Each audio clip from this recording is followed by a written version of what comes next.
O deputado Ronaldo Caiado, do DEM de Goiás, anunciou que denunciará o ministro das Relações Exteriores de Dilma, Luiz Figueiredo, por crime de responsabilidade em virtude do convênio entre o MST e o governo bolivariano da Venezuela. Assista.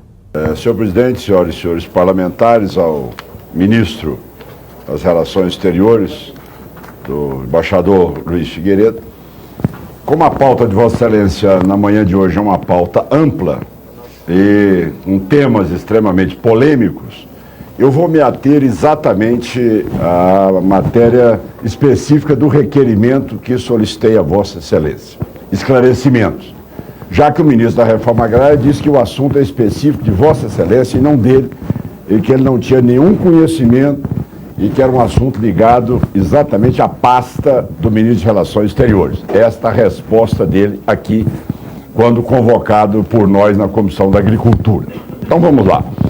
Eu tive a oportunidade de ouvir todo o relato. Quando Vossa Excelência recorre à Constituição Brasileira, no artigo 4º, quando Vossa Excelência diz da importância do mercado na América Latina e do valor que o Brasil atinge hoje nas exportações, em torno de 41 bilhões de dólares, e ao mesmo tempo dizendo o constrangimento de Vossa Excelência ao ser informado de um requerimento do qual peço esclarecimentos sobre a vinda de um ministro do Poder Popular, das comunas e dos movimentos sociais do governo da Venezuela, que chega ao Brasil, acompanhado com a babá de seus filhos, que portavam uma arma calibre apenas autorizada às Forças Armadas, arma essa retida pela Polícia Federal, e que depois mantém todo uma agenda de negociações e acordos e chega na mídia oficial do governo republicano e dá uma entrevista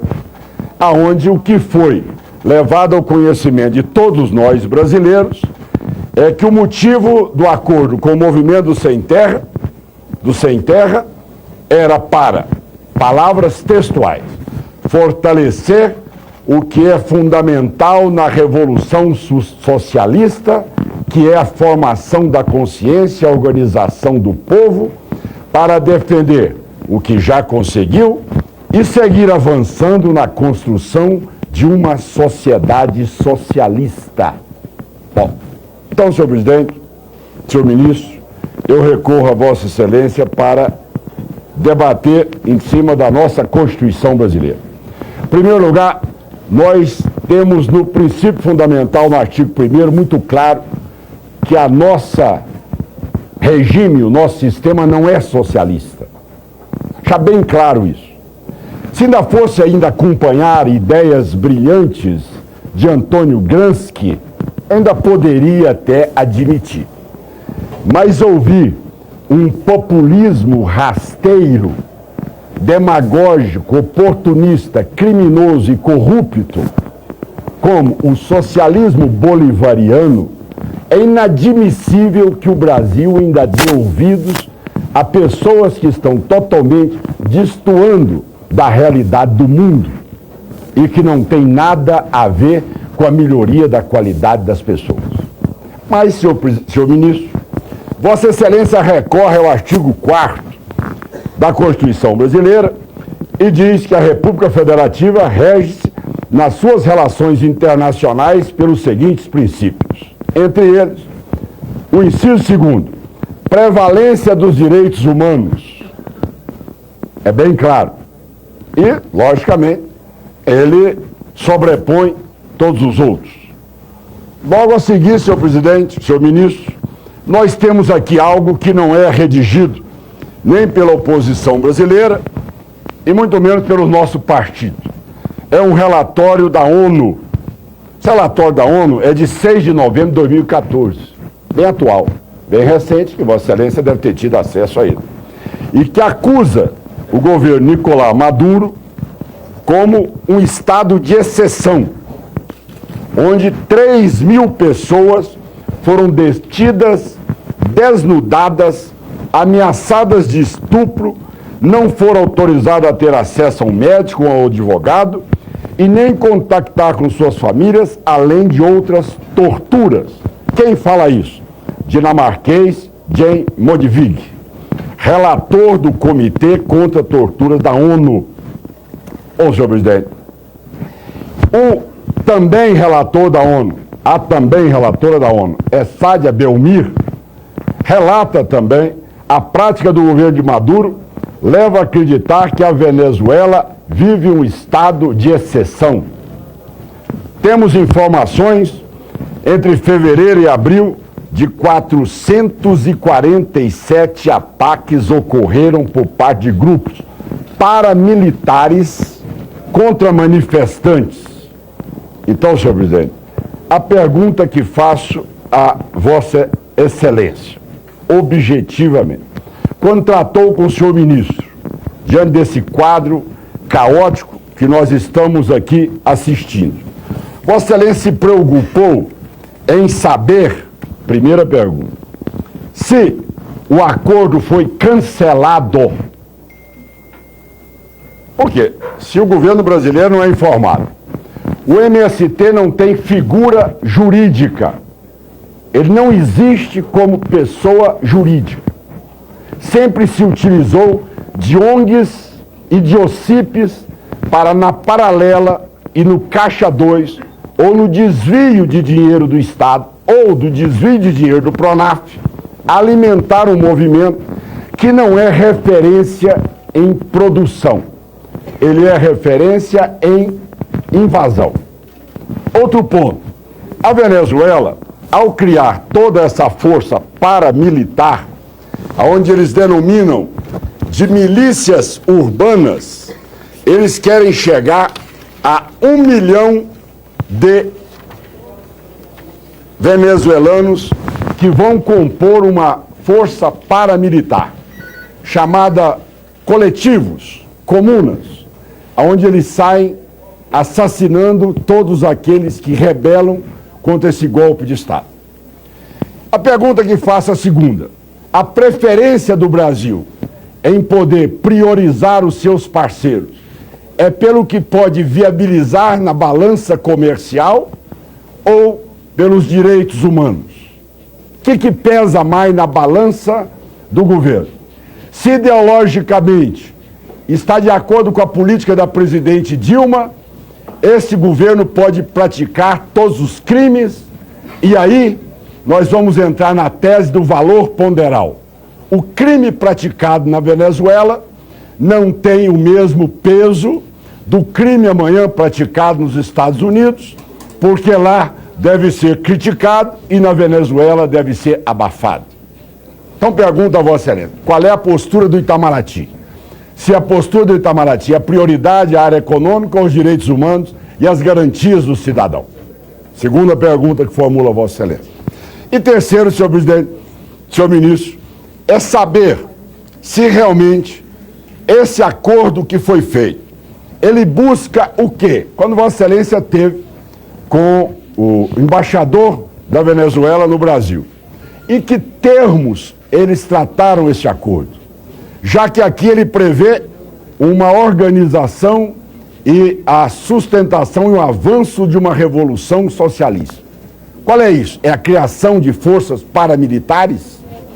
São a criação de novas milícias? Porque a Venezuela não é referência em produção agrícola.